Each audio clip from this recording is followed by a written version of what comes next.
Hi குட்டீஸ், இன்னைக்கு உங்க தாராம ஒரு அழகான கதையோடு வந்திருக்க.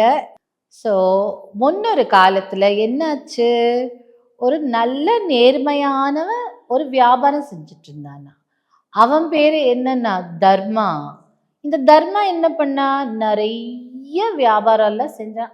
ஆனா கொஞ்ச நாள் எல்லாருக்கும் பணத்தெல்லாம் கொடுத்து நிறைய செலவெல்லாம் பண்ணதுக்கு அப்புறம் அவனுக்கு வியாபாரமே சரியா நடக்கவே இல்லையாம்.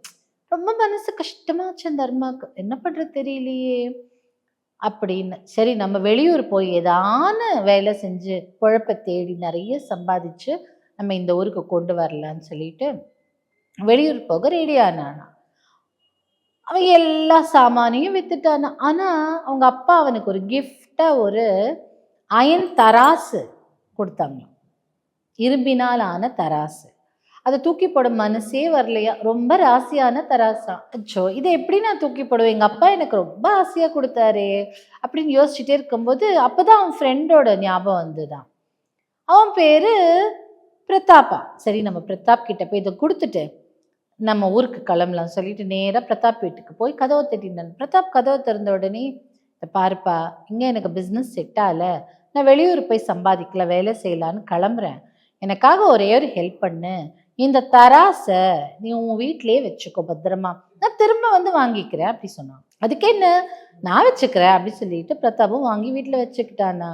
அப்போ என்னாச்சா, தர்மாவும் வெளியூர் போய் ரொம்ப கஷ்டப்பட்டு நேர்மையா உழைச்சு கொஞ்சம் கொஞ்சமா பணம் சேர்த்து வச்சானா. நல்லா பணம் சம்பாதிச்சதுக்கு அப்புறம் நம்ம சொந்த ஊருக்கே திரும்பிடலாம், அங்கேயே போய் வியாபாரம் செஞ்சு பொழைச்சிக்கலாம் அப்படின்னு நினைச்சிட்டு சொந்த ஊருக்கு வந்தானா.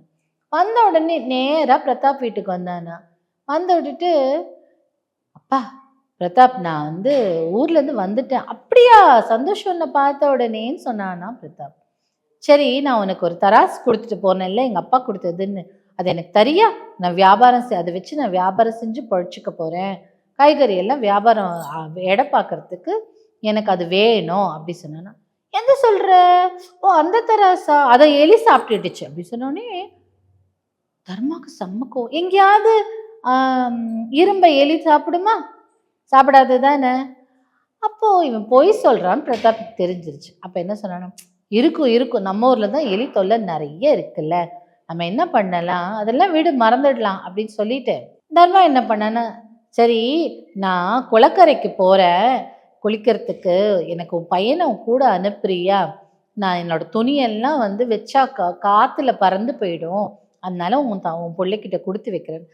கூட்டிட்டு போய் அதனால என்ன அப்படி சொல்லிட்டு அமுச்சு வச்சானா தன் பிள்ளைய.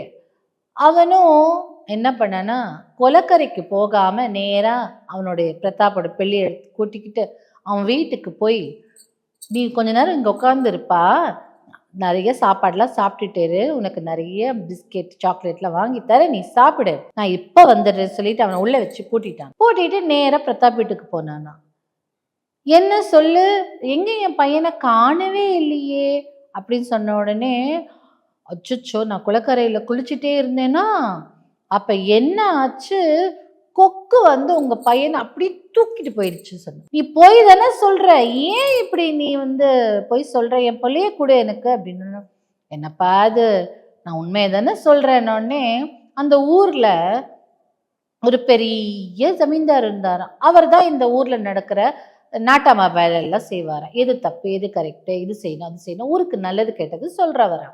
அவர் வீட்டுக்கு போறேன், வா உன்னை கூட்டிட்டு போறேன், அவரே நியாயம் சொல்லட்டும் அப்படி சொல்லி கூட்டிட்டு போன உடனே அங்க போனோன்னு, பாருங்க இவன் என்ன பொய் சொல்றான் பாருங்க.